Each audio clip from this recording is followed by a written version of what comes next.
Selamat malam para mantan, selamat malam untuk semua mantan-mantan kalian yang ditolak oleh banyak orang. Jadi setelah dia putus dengan kita, dia nggak kunjung mendapatkan pasangan. Karena semua orang menghindar, nggak mau ya. Nah, cerita-cerita semacam itu bagi saya jadi mirip sekali dengan cerita pencapresan Anies Baswedan. Karena sampai sekarang orang-orang yang didekati atau diajak untuk menjadi cawapres Anies Baswedan itu semua kompak untuk menolak. Menghindar semuanya, kabur gitu. Dan dari 3 nama yang didekati oleh Koalisi Perubahan itu punya jawaban yang berbeda-beda, seperti misalkan Mahfud MD gitu ya. Ketika Mahfud diajak untuk menjadi cawapres Anies Baswedan oleh PKS, jawaban dari Pak Mahfud itu cukup unik gitu ya. Karena menurut Mahfud, kalau dia menjadi cawapres Anies Baswedan, maka Koalisi Perubahan ini pasti bubar.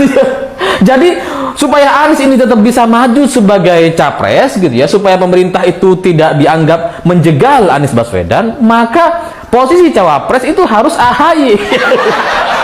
Ya emang Pak Mahfud gak sevulgar itu untuk menyampaikan gitu ya. Tapi kira-kira Pak Mahfud bilang bahwa kalau cawapresnya saya, ya ini bisa bubar koalisi.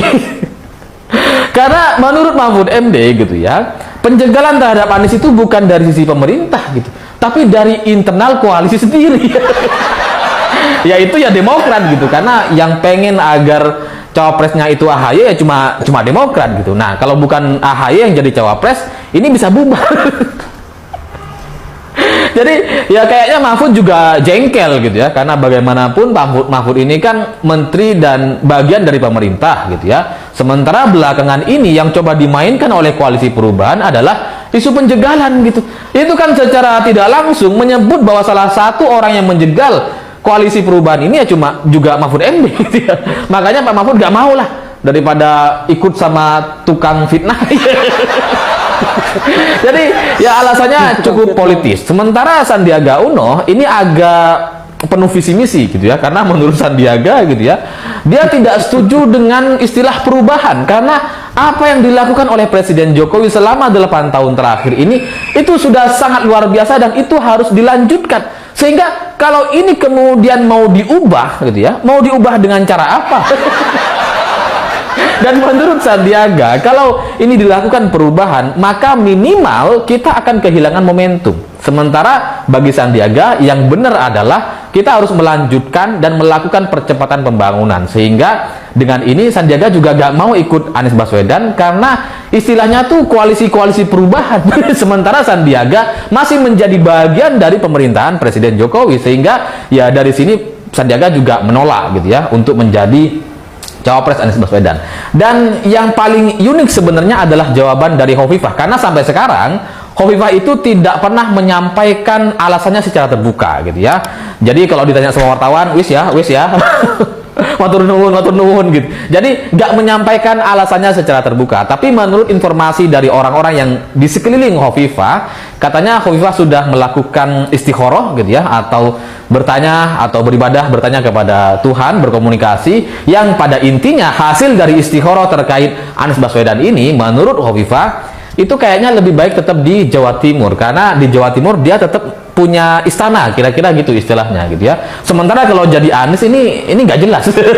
Kalau ikut Anies jadi cawapres ini nggak jelas, sehingga ya bagi Hovifah ya ngapain untuk kemudian ikut menjadi cawapres sementara kemungkinan menangnya itu juga kecil.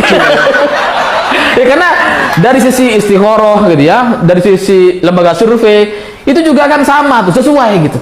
Kalau jadi cawapresnya Anies ini kecil kemungkinannya untuk menang gitu. Sementara kalau dia tetap maju, ngotot untuk maju di Pilpres 2024 menjadi cawapres Anies Baswedan, paling maksimal kompensasi yang bisa dia dapatkan kan cuma menteri gitu ya. Sementara Hovifah sudah pernah menjadi menteri, jadi ngapain gitu? Ngapain dia ngejar untuk menjadi menteri sebenarnya, karena sebelumnya dia sudah pernah jadi menteri dan mundur untuk menjadi gubernur Jawa Timur gitu. Jadi ya daripada maju di Pilpres dan kemudian kalah gitu, mending tetap di Jawa Timur gitu, karena kompensasinya juga belum jelas gitu ya. Kalau dulu di eranya Pak Jokowi tahun 2019 memang Prabowo dan Sandiaga langsung menjadi menteri setelah itu. Tapi nanti kalau presidennya Ganjar Pranowo misalkan, itu kan bisa berbeda sikapnya gitu, sehingga bagi Khofifah ya dia nggak ada kepentingan dan nggak ada untungnya kalau kemudian dia harus ikut Anies Baswedan gitu. Karena kompensasinya cuma kecil, cuma menteri gitu ya, sementara dia sudah pernah, sementara di sisi lain dia juga hampir pasti kalah ya.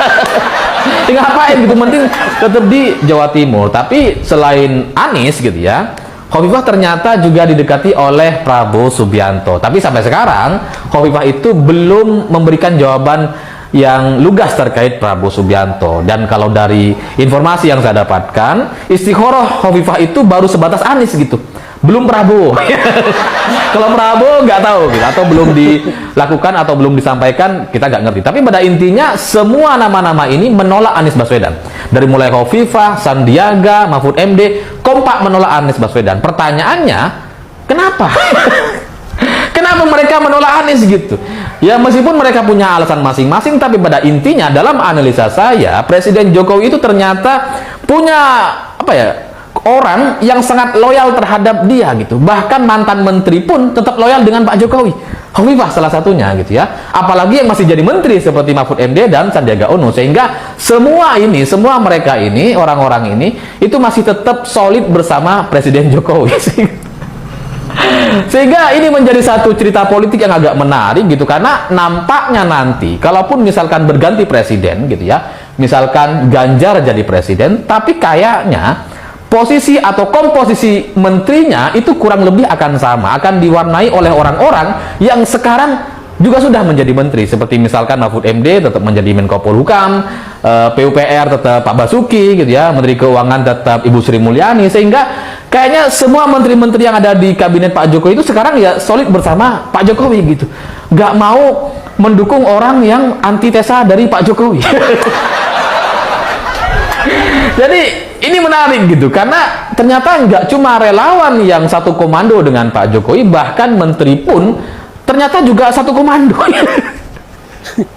Jadi bisa dibilang presiden boleh berganti, tapi pemainnya, kabinetnya mungkin kurang lebih akan sama, sehingga sisanya mungkin terserah komposisi dari partai politik atau partai koalisi gitu. Sementara kalau dari sisi yang non partai mungkin atau kayaknya akan kurang lebih sama gitu.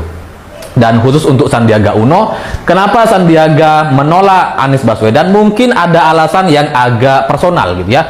Tadi kan dia bicara soal visi misi gitu ya, dia nggak setuju dengan istilah perubahan karena itu akan membuat Indonesia jadi kehilangan momentum untuk menjadi negara maju. Tapi di luar itu, untuk urusan personal kayaknya Sandiaga masih ingat dengan utangnya Anies. Loh, utang aja dia nggak bayar gitu ya, ngapain Sandiaga sekarang jadi cawapres terus nanti diutangin lagi? Nggak mau lah Sandi gitu ya, nanti kayak pilkada gitu, habis diutangin lupa. Jadi ya saya ngelihat sampai sekarang Presiden Jokowi masih sangat dihormati oleh bawahannya, oleh menterinya, oleh partai politik, dan terutama oleh relawannya. Sehingga apapun hasil Pilpres 2024 nanti, mungkin itu akan memenangkan sosok atau calon yang lebih condong atau lebih didukung oleh Presiden Jokowi. Karena kalau sekarang kita bisa melihat gitu ya, mungkin ada partai yang sudah mendukung Prabowo Subianto, mungkin Prabowo dianggap juga bagian dari representasi pemerintah dan sebagainya. Tapi kalau nanti ketika di akhir-akhir atau jelang pemilihan Pak Jokowi lebih condong kepada Ganjar Pranowo gitu ya, kayaknya Pak Prabowo juga akan oke-oke aja. Gak apa-apa lah, menteri lagi gak apa-apa. Jadi ya saya membayangkan sebuah konsolidasi atau sebuah komunikasi politik yang sangat cair di partai-partai pemerintahan gitu ya, sehingga ke depan kita tidak punya ruang atau kemungkinan bagi oposan atau pihak-pihak yang antitesa dari Pak Jokowi untuk memenangkan Pilpres 2024. Dan ini cukup melegakan gitu, karena sebelumnya kan kita agak-agak khawatir gitu ya, gimana kalau sumur resapan ini menang di Pilpres, itu bukan bahaya gitu ya, bukan cuma soal radikalnya gitu, tapi juga soal program-program kedepannya itu pasti jadi nggak jelas gitu. Tiba-tiba bangun monumen, bikin sumur resapan. Jadi ya minimal kekhawatiran kita sampai hari ini tuh sudah cukup kecil gitu, dan semoga ini terus berlanjut sampai ke depan sehingga semua tetap loyal, tetap solid bersama Pak Jokowi, dan siapapun yang menang, entah Ganjar atau Prabowo Subianto. Sahabat sekalian, itulah satu buah video yang direaksi pada kesempatan kali ini yang kita ambil dari videonya Seaword ya, dimana Seaword ini adalah salah satu media yang selama ini sepertinya ikut mendukung Ganjar Pranowo ya. Dan dalam video tadi dijelaskan cukup masuk akal dan juga cukup bagus alasan kenapa Anies Baswedan sampai dengan detik ini belum mendapatkan cawapresnya. Ya, ketika beliau minta Mahfud MD ditolak, Kofifa ditolak, Sandiaga ditolak. Ya, jadi sudah ada beberapa figur yang dicalonkan itu semuanya pada tolak. Nah, ini ada apa sebenarnya? Dan pertanyaannya, kenapa para pihak tersebut menolak Anies Baswedan? Ternyata dari video tadi kita belajar dan mendengarkan dan benar-benar menghayati isi dari pembicaraan atau pembahasan di video tadi, cukup masuk akal bahwa itulah dasar mengapa beberapa orang tersebut menolak untuk menjadi calon wakil presidennya Anies Baswedan.